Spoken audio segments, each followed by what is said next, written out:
Hello everyone. Welcome back to my channel Curious Prerna.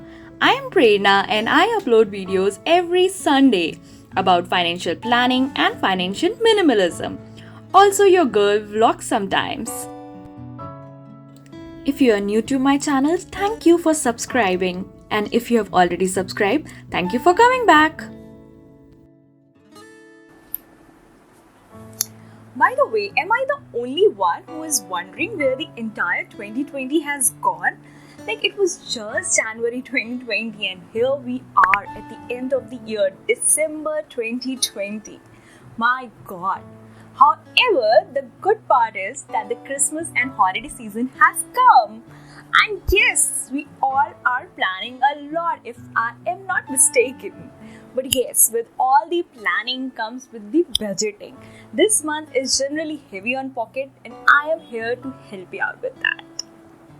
So I do budgeting every month. So I thought, why not to do this time it with you guys for making it easier for you during this Christmas and holiday season. Yesterday I've posted on Instagram asking you guys, do you budget? And I got lot of mixed responses. So today I am going to budget with you guys. This is my diary which I usually use for budgeting purpose. As you can see, it is a very plain diary. However, I do some creativity of my own on this. So what I generally do, I make a sort of calendar here. I take a pen and paper and design a sort of calendar. Generally, my calendar is little different from the usual calendar which starts from 1st to 31st. So my calendar starts from 25th. Suppose I am planning for December, so my calendar will start from 25th November. The reason for that is because I get my paycheck or my salary on 25th. So my planning is from 25th to the 24th of December. But this time I am extending it to the 25th because it's a Christmas month and I know there would be some expenses on Christmas. So now you can see how it looks like.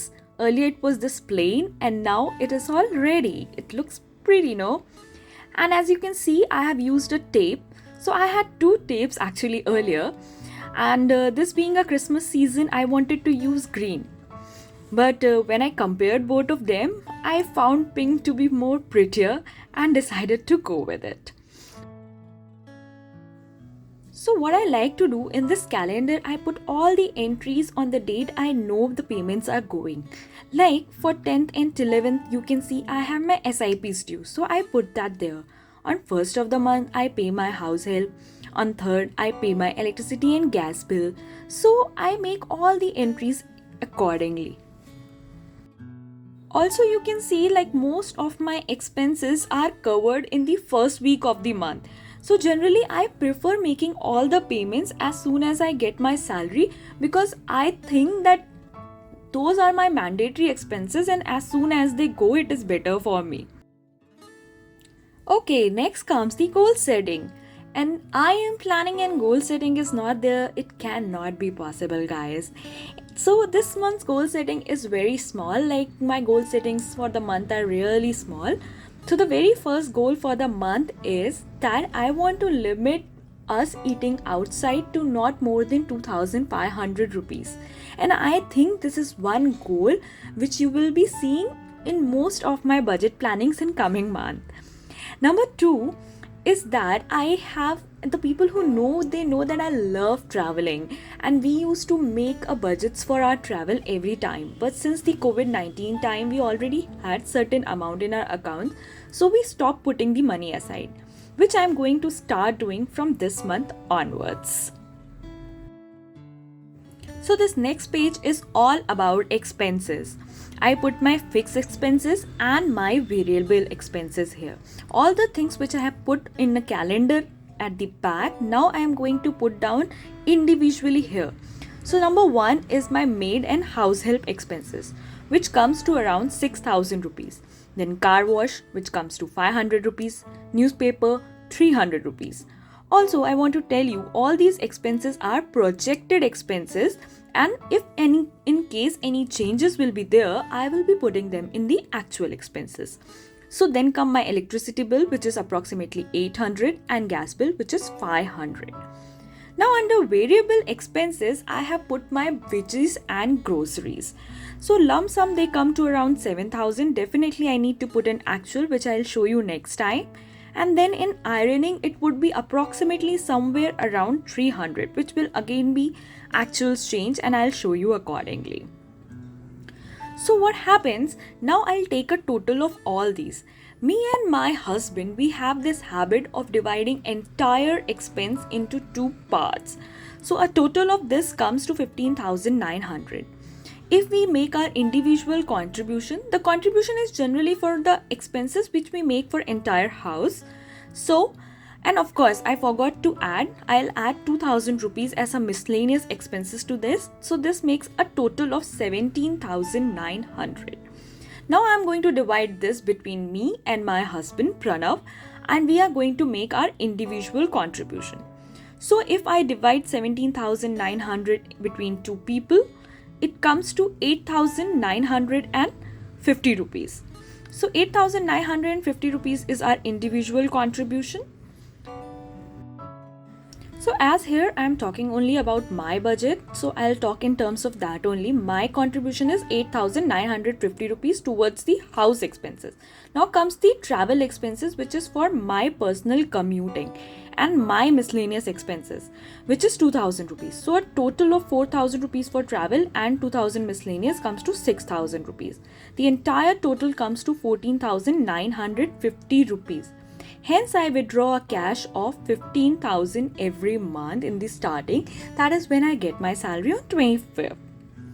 Now comes a question which I was really skeptical initially asking, that what is my income? So the thing is, my income, whatever income I get, is after deducting the tax and all my EMIs from home loan, car loan, then my contribution towards NPS, PF, and lot of those things. And the amount which I get thereafter is rupees 50,000 in my account, and I consider that only as my salary. So if you minus 15,000 rupees from 50,000, my balance comes to 35,000 rupees. Also, one more thing I want to show you, like how we keep our money, like every month expenses, because we make separate contribution. So we keep these envelopes. These envelopes are marked by separate name, and the money is kept accordingly. So number one is like house help money. So whatever contribution is there will be kept there. Then my everyday travel expenses, I'll keep some amount there. Then my newspaper and car washing and all those expenses. Then electricity and gas bill. And then groceries and veggies. So all those money is kept inside, and as and when we need it, we take out from that. Of course, for my travel and everything, I keep some change with me, and remaining is kept there, and it is taken out as and when it is necessary. I keep all these envelopes in my cupboard, and we take out whenever the bill comes or at the end of the month. Unless that happens, we don't touch these envelopes. Now the very next thing, the balance which was left there, like after deducting 15,000 rupees which I withdraw from account from my 50,000 salary, comes the balance of 35,000. So I always believed in saving first before making my any personal expenses. I'm not talking about the household expenses, I'm talking about the personal expenses. So the very first thing which goes from this account is the SIP of 15,000 rupees. The next expense which go, or rather the next savings which go from this account, is my car loan fund. So my car loan fund is also an SIP in a way, but I am telling you this separately because generally what people do, they make excess payment to the loan account itself. However, our rate of interest is quite less, so we decided to make an SIP for it for next 2 to 3 or 4, 5 years, and whenever we require to close down that car loan, at that time we are going to withdraw that money, depending upon the market situation, of course. And then next comes the travel fund. So as I told you in my goal section that I will be making a certain contribution towards my travel. So it's a small amount, like me and Pranav, my husband, we both are contributing 2,000 rupees, and this amount is mostly going into my RD because it is, my travel plans are mostly next year and it is not in a very long term, so I am preferring to keep it in RD only itself. Then whatever, like total of 15,000 this 1000 and this 2000 comes to around 18,000. So if we deduct these 18,000 from 35,000, my balance comes to 17,000. Now this amount I could use for my personal expense, but sometimes I make investment in stocks as well. So that ranges between 4,000 to 10,000 rupees, but it could be zero also in some months. In that case, if suppose I'm investing entire 10,000, my balance would be around 7,000 at the end of every month. So assuming it could be balance, could be this month 7,000. I have some friends coming over this month from another city, so I am assuming some expenses and some nights out, some fun. So definitely there would be some expenses. So that would be like my personal expenses, so I am calculating it there. Then there are expenses like some contribution towards a function in society, in my office, so all those money goes there.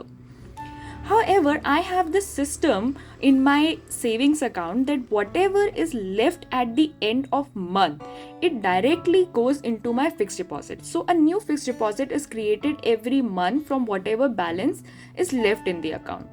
So this balance makes my emergency fund. That is why I am not making any separate fund for my emergency. Also, if you can see, I have not made any provisions for rent, mobile bill and internet. Rent because I am not paying any rent. Mobile bill because mobile and internet are being taken care of by my So company. that's it, guys. That was my budgeting system. That was all about it. And initially I was a little skeptical sharing all these details with you, like coming out with my real figures and numbers. But then I thought, what is this? Like, these are all real numbers. What should I be scared of? I'm paying my taxes on time. Nobody is going to catch me or something, and it is not that big an amount too.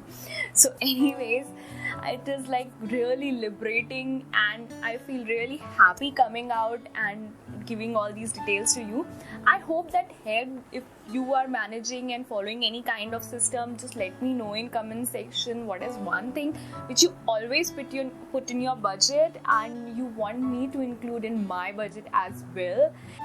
Also, if you like this video, give it a big thumbs up and subscribe to my channel. It will motivate me to make more such videos. And thank you so much for coming. See you next time. Bye.